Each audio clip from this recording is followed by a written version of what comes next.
17 বছর ধরে এক শতান্য দলের আল্লাহ ছিল না, মানবতা ছিল না, কোনো প্রতিবাদ ছিল না।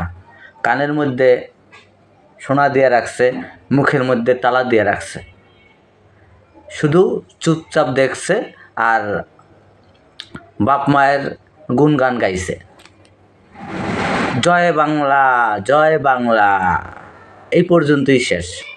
এখন যখন স্বৈরাচারের পতন হইল, তারপর থেকেই কিছু একদল শয়তান্য দলের মানবতা বাইরে গেছে, মনুষ্যত্ব বাইরে গেছে, নতুন আল্লাহ বাইরে গেছে গা। নাউজুবিল্লাহ, আস্তাগফিরুল্লাহ, এটা কওয়াটাও আমার জন্য পাপ, শিরিক হয়। আল্লাহ মাফ করো তুমি। এখন তারা আল্লাহর কাছে বিচার দেয়। শয়তান যদি আল্লাহর কাছে বিচার দেয়, আল্লাহ কি এই প্রার্থনা কবুল করবে? কোনোদিনও করবে না। এখন শয়তানরাও আল্লাহর কাছে বিচার দেয়।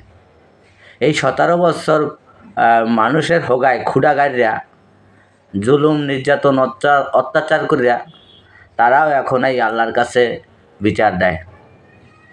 তাদের মানবতা একশের মানবতা। তোমরা তো এতদিন ওই তোমার বাপ মায়ের কথা কইতে কইতে, মুখে জয় বাংলা কইতে কইতে মুখ ফেনা বানায় আলাইছ। তখন তো আল্লাহরে মনে পড়ে নাই, তখন তো মানবতার কথা মনে পড়ে নাই, প্রতিবাদের কথা মনে পড়ে নাই। এখন তোমরা ফেসবুকে পোস্ট করো, এখন তোমরা কথা কর স্বাধীনতা পাইছ, এখন তোমরা যা তা বলতে পারতেছ। ডক্টর ইউনূস তো তোমাদের কিছু বলতেছে না, বা এই সরকার তোমাদের কিছু বলতে পারতেছে না।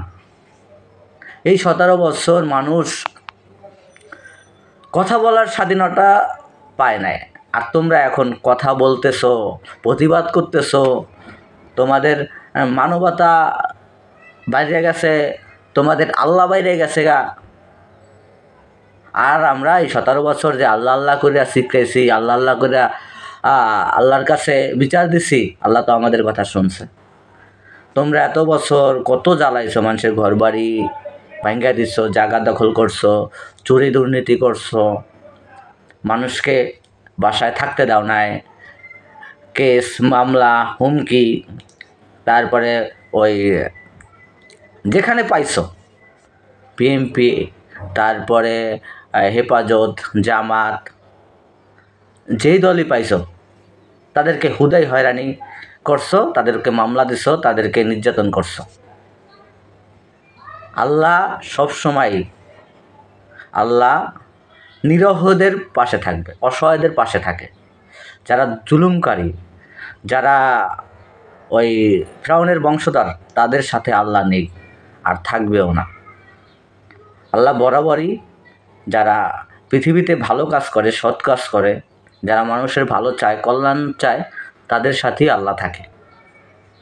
তাদের ডাকলেই আল্লাহ তাকায়।